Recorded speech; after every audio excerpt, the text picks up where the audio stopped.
Hello, my name is Jared Spencer. I am one of the Masters of Athletic Training students presenting my research project. We did CAT papers, so critically appraised topics, and this is my poster representing that topic.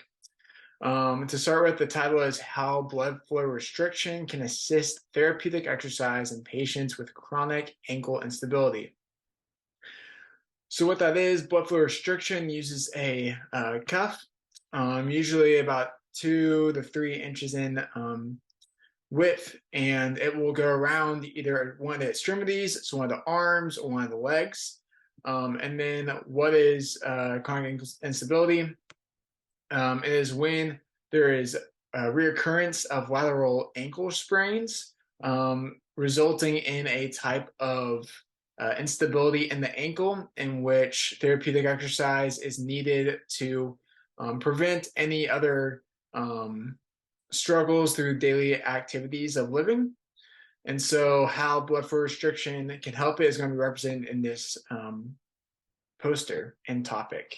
So my focus clinical question was, is there evidence to suggest that blood flow restriction, or BFR, training improves muscular strength, muscular activation, and or cross-sectional area of a lower leg musculature in those with chronic ankle instability? So my search strategy is all right there. I don't want to hit every single one, but my biggest thing was my PICO questions. So patients with chronic ankle instability, blood flow restriction therapy had to be used. Standard rehabilitation was the control group without BFR. And then the outcome was either increased strength, muscle activation, or cross-sectional area. So I used multiple different sources searched, and then I had an inclusion exclusion criteria also listed. So my evidence of quality assessment, there's 3 relevant studies identified, and then 2 of them were case control crossover study. Sorry. And then the third was randomized control study. So in the results, 3 studies included in the table as in the middle. Each one talks about strength, cross-sectional area, or muscular activation.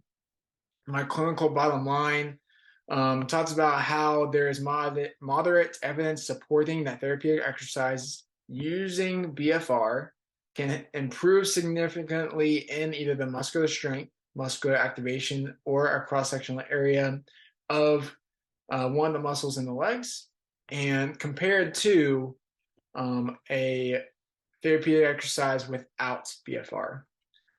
So the overall recommendation is a grade B on the short scale. My references are there to the right.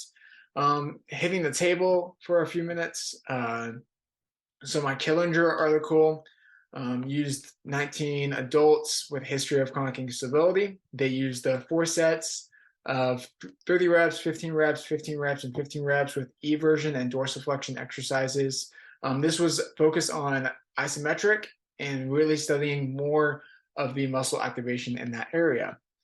So the results was showing that a low load isometric exercise can increase muscle activation in the fibularis longus and the tibialis anterior, 2 of the muscles in the lower leg.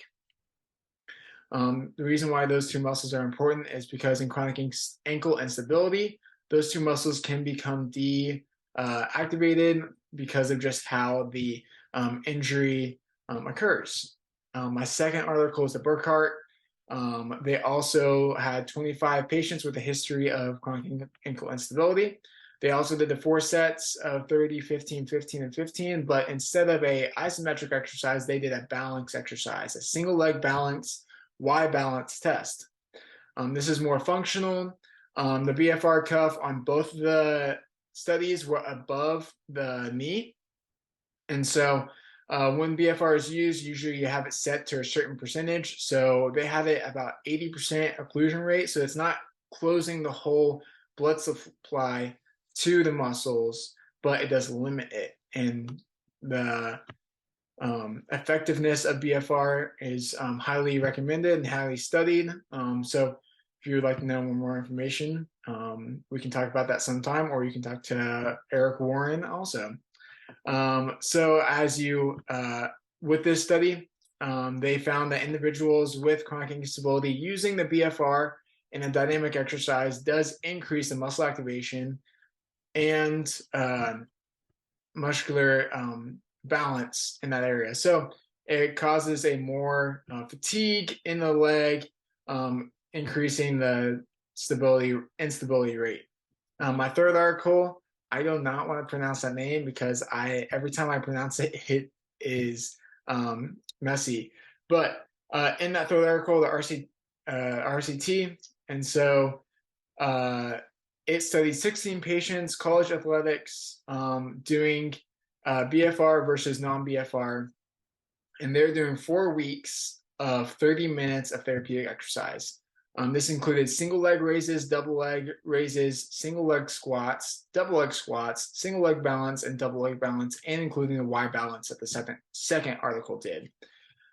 They also set their occlusion to 80% of the BFR cuff, and their results was showing that after 4 weeks, the BFR group had more effective in increasing muscle strength and muscle cross-sectional area in the muscles of the lower leg. So overall, all 3 of the articles included do support that BFR does help with the chronic ankle instability, and those with chronic ankle instability can use BFR in therapeutic exercise. Thank you for listening to my presentation, and I hope you enjoy it. Thank you.